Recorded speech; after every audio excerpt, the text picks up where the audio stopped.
Hello నమస్తే అండి. ఈరోజు బిస్మిల్లాబాత్ అండి. బిస్మిల్లాబాత్ బిసిబిల్లా అండి. ఇది గోధుమ రవ్వ అండి. వేసి ఆయిల్ కొద్దిగా నెయ్యి కొద్దిగా అన్నమాట, రెండు వేసి వేగనిస్తున్నారు. అది నెక్స్ట్ దీనికి వచ్చి బంగాళదుంపలు, క్యారెట్, ఇది కందిపప్పు అండి, రెండు రకాలు మైసూర్ పప్పు, ఇది బీన్స్, మునక్కాడలండి. వెజిటబుల్ ఏమున్నా కూడా కలుపుకోవచ్చండి దీంట్లో వేసి.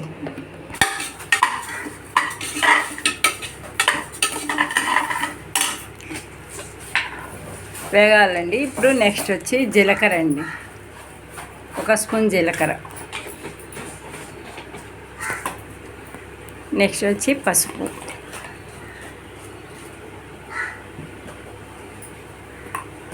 పసుపు వేసి బాగా కలపాలండి, వేగనివ్వాలి.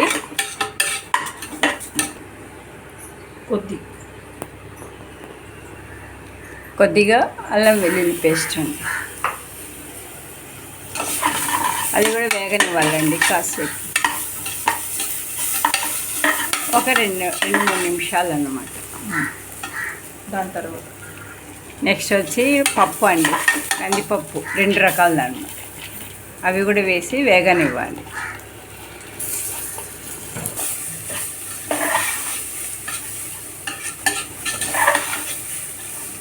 చాలా బాగా రుచిగా ఉంటుందండి ఇది. కొద్దిగా నీళ్ళండి, కొద్దిగా నీళ్ళు వేసి కలపాలండి.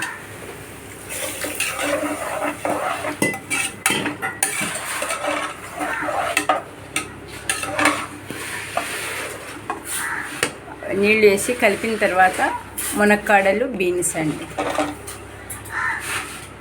నెక్స్ట్ వచ్చి క్యారెట్, బంగాళదుంపలండి, అన్నీ వేసి బాగా, పొటాటో అన్నీ వేసి బాగా కలపాలండి.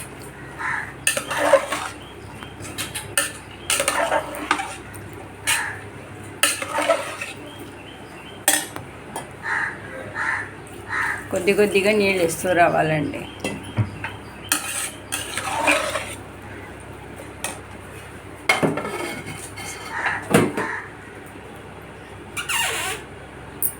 సాల్ట్ అండి, రాక్ సాల్ట్, టేస్ట్ని బట్టి సాల్ట్.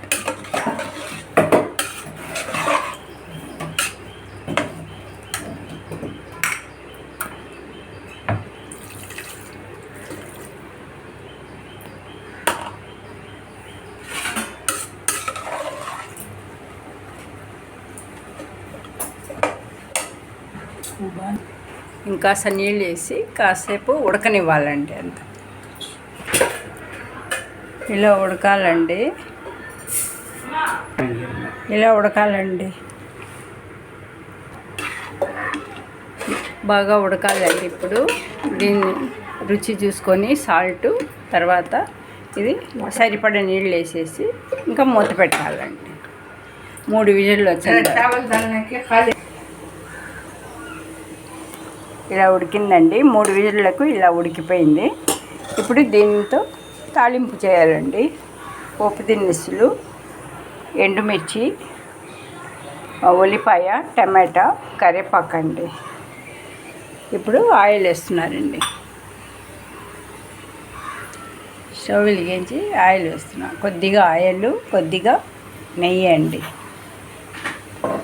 మామూలుగా అయితే బెంగళూరు వాళ్ళు బియ్యంతో చేస్తారు, ఇది కొత్త వెరైటీ అన్నమాట.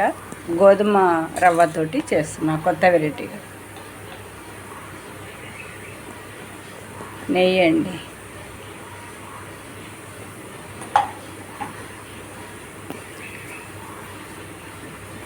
ఇప్పుడు నెయ్యి కాగాక పోపు దినుసులు అండి, ఆవాలు వేడెక్కాలి, ఇంకాసేపు వేడెక్కాలండి. ఇప్పుడు పోపు దినుసులు అండి, ఆవాలు,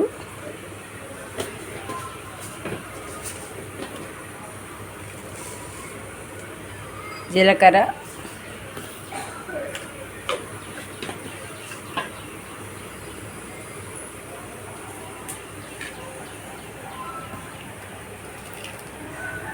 కరివేపాకండి,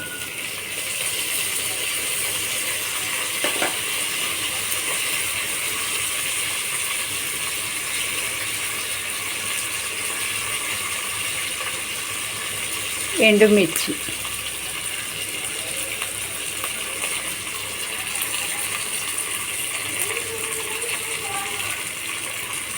కాసేపు వేగనివ్వాలి. పసుపు అండి, అంటే అందులో వేసాము ఉడికేటప్పుడు, మళ్ళీ ఇందులో పోపు కూడా వేయాలన్నమాట. పసుపు, కారం అండి, మన తిన్న బట్టి కారం ఎంత కావాలో అంత వేసుకోవాలండి. ధనియా పౌడర్ అండి 1 స్పూన్,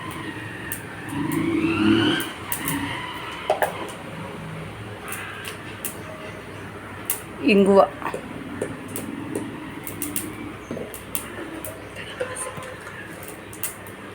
గరం మసాలా 1/2 స్పూన్ అండి గరం మసాలా. ఇప్పుడు వేసి అన్నీ వేసాక బాగా కలబెట్టాలండి.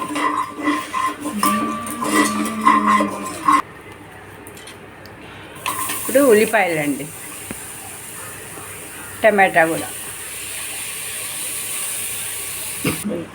టమాటాలు ఉల్లిపాయలు కాస్త మెత్తబడాలండి. ఇప్పుడు సాంబార్ పౌడర్ అండి 1 స్పూన్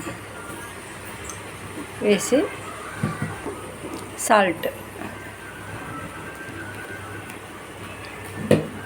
అన్నీ వేసాక బాగా కలపాలండి. ఒక 5 నిమిషాలు అవి మెత్తబడాలన్నమాట వేసినవన్నీ. చూడండి ఇలా మెత్తబడాలండి బాగా.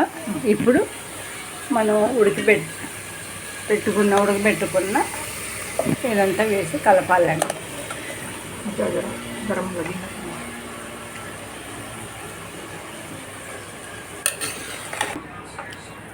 అంతా వేసేసామండి. ఇక కింద పైన అంతా బాగా కలపాలి. ఇది కొద్దిగా పలచగా ఉండాలండి, మరీ చిక్కగా ఉండకూడదు. కొద్దిగా పలచగా ఉంటే రుచి చాలా బాగుంటుందండి. బిస్మిల్లాబాత్ చూసారుగా.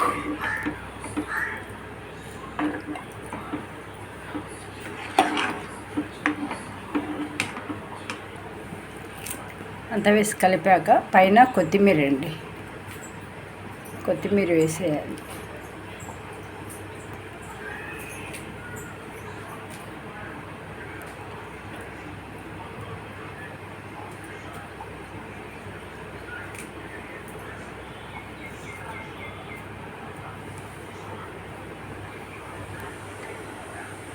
కొత్తిమీర వేసాక మూత పెట్టాలండి కాసేపు. చూసారుగా ఇలా అవుతుందండి బిస్మిల్లాబాత్. చాలా టేస్టీగా చాలా బాగుంటుందండి ఇది. టిఫిన్కు లైక్ చేసి సబ్స్క్రైబ్ చేయండి, లైక్ చేయండి, కామెంట్ చేయండి, షేర్ చేయండి. థ్యాంక్ యూ అండి.